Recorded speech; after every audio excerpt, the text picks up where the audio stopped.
Okey, jom kita mulakan. Selamat datang ke penerangan sejarah kita hari ini.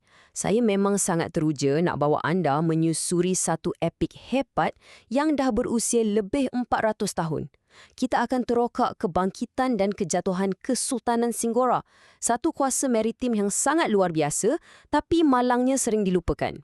Berpandukan catatan sejarah sebenar, kita nak tengok macam mana sebuah penempatan pelarian kecil boleh bertukar jadi empayar perdagangan yang menggegar seluruh rantau Asia Tenggara. Okey, mari kita selami kisah ni. Ini bukan sekadar legenda tempatannya, ini adalah realiti masa lalu kita.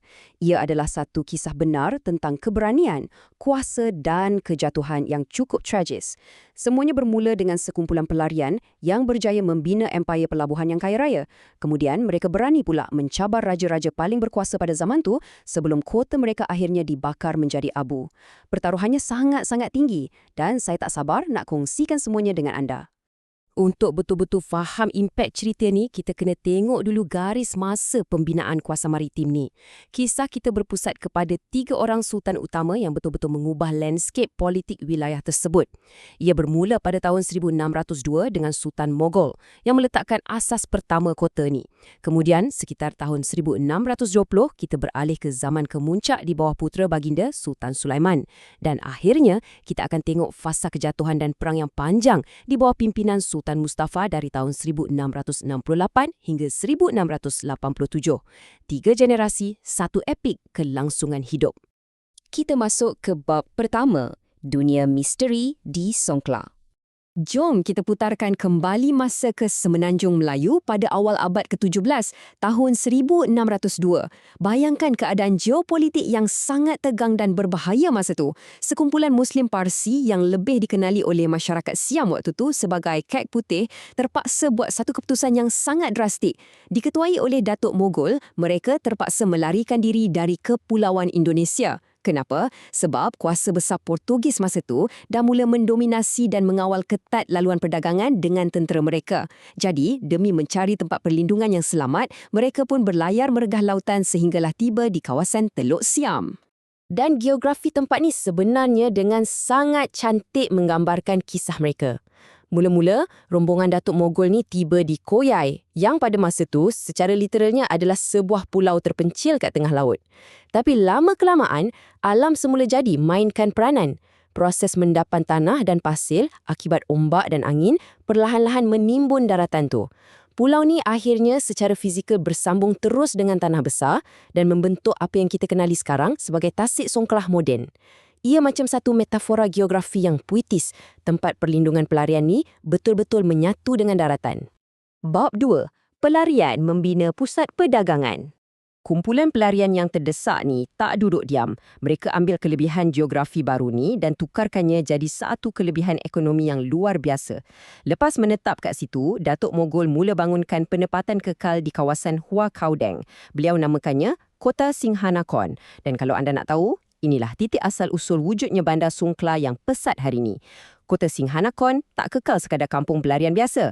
Dengan bijaknya, mereka memanfaatkan laluan strategik kapal, kota ini berkembang pesat melalui perdagangan maritim dan bertukar jadi pelabuhan yang sangat mewah.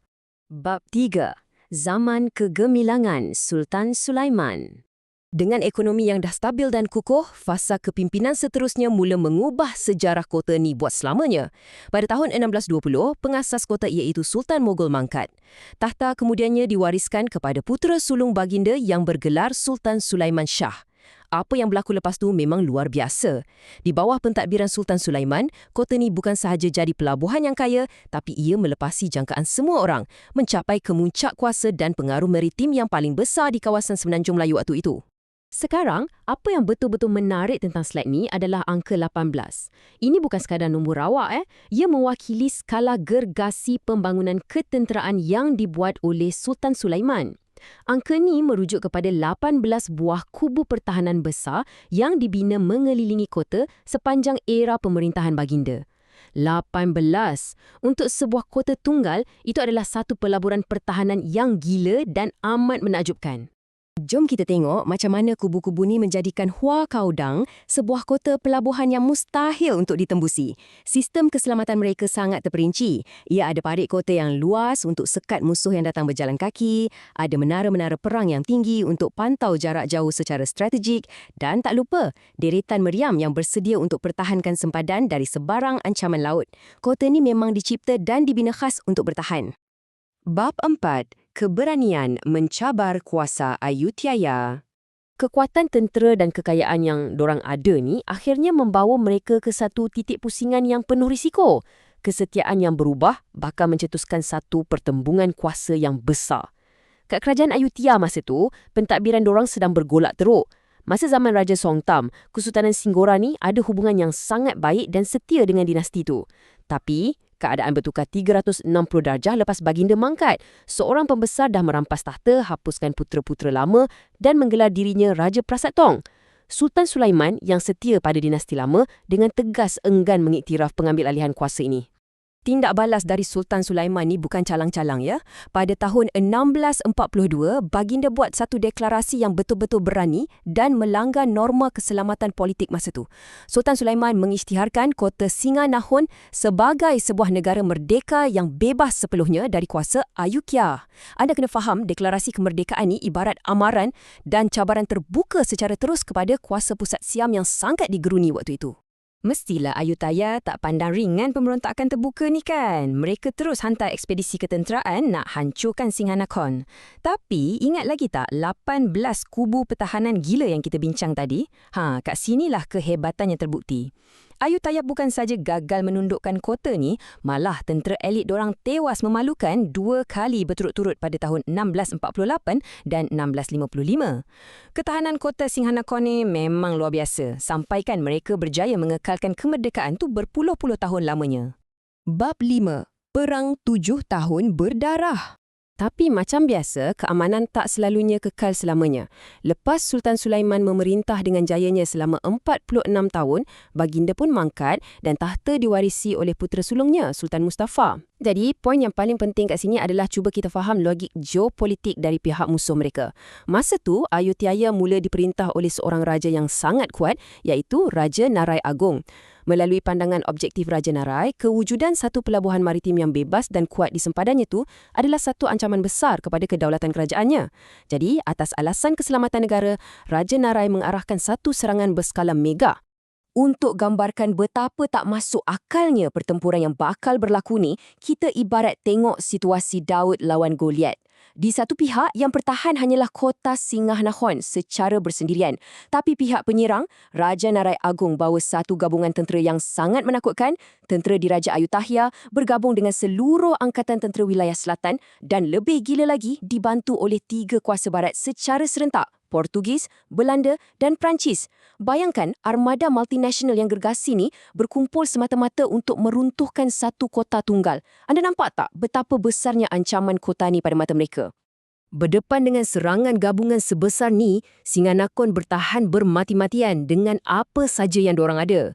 Mereka bertaruh nyawa dalam perang berdarah yang berlanjutan selama 7 tahun. Sangat lama. Tapi akhirnya, antara tahun 1680 hingga 1687, tentera gabungan Ayutthaya berjaya tembusi pertahanan terakhir di Hua Kaodang.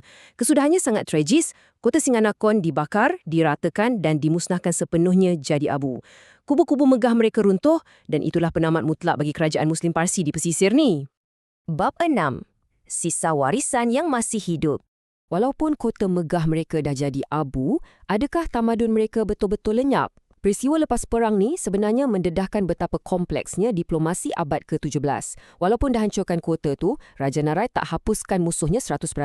Keluarga Sultan Mustafa dan sisa penduduk yang hidup diarahkan berpindah ke Chaya kat wilayah Surat Thani. Dan yang paling mengejutkan, Sultan Mustafa, bekas ketua musuh, diintegrasikan pula ke dalam kerajaan Siam. Baginda malah dilantik secara rasmi jadi pemerintah daerah Chaya dengan gelaran Peraya Picit Pak D.